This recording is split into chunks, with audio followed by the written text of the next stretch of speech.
Hi all, it's Pete from Elite Driving Solutions. So, as promised, I'm starting to do refresher videos for the test manoeuvres.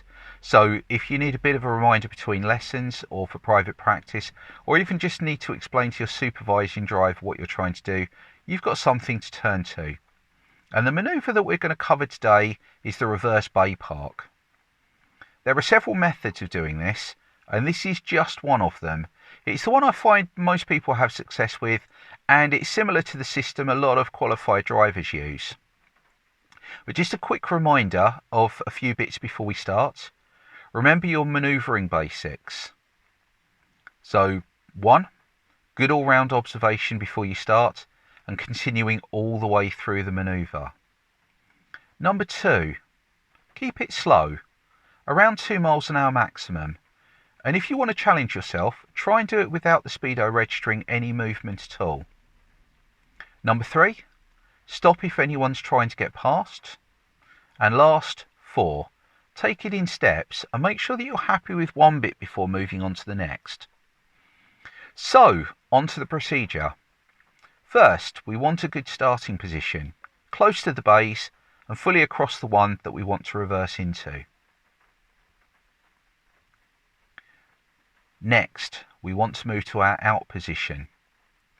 Check around you to make sure it's safe. Move forward slowly, and as soon as you're moving, steer full lock to the right as quickly as you can. You can see in the left blind spot mirror when the side of the car lines up with the corner of the bay. When it lines up, take all the steering off and stop the car.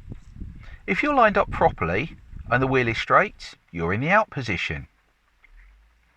The next bit should be easy, but don't forget to keep looking around and keep it slow. You just drive back in a straight line until your left rear wheel is on the corner of the bay.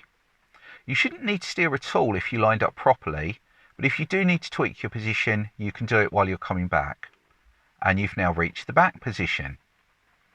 Then we just have one last bit. Make sure the car is moving as slow as you can and steer full lock left to twist the car into the bay.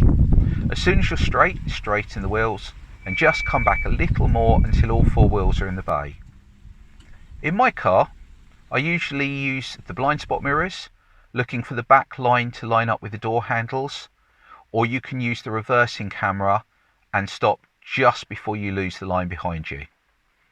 If you followed all that correctly, you should be nicely in the bay, but just in case you're not, a couple of other notes. First, all you need for your test is all 4 wheels in the bay, so if you have that, I'd leave it there. Second, as with all the manoeuvres, you are allowed to make adjustments, so if you need to come out, straighten yourself up, you can. Just be careful to stay safe. The easiest way to do this is to tweak your position on the way out to make sure that you can see both bay lines in the blind spot mirrors, then just come back in a straight line. Anyway, if you followed those steps, you should have reversed safely into a car parking space. Well done, but remember that practice makes perfect. Keep doing it until it's second nature. When you get practiced and it all works well, you will play around with it a bit, make it your own, but remember that slow and safe is the key. And as always, if you have a question, pop it in the comments below, message me or ask me on our next lesson. The next video I'm working on is for parallel parking, and if you hit the subscribe button, you'll get a notification when it's released. And remember, safe driving is no accident. Thanks for watching.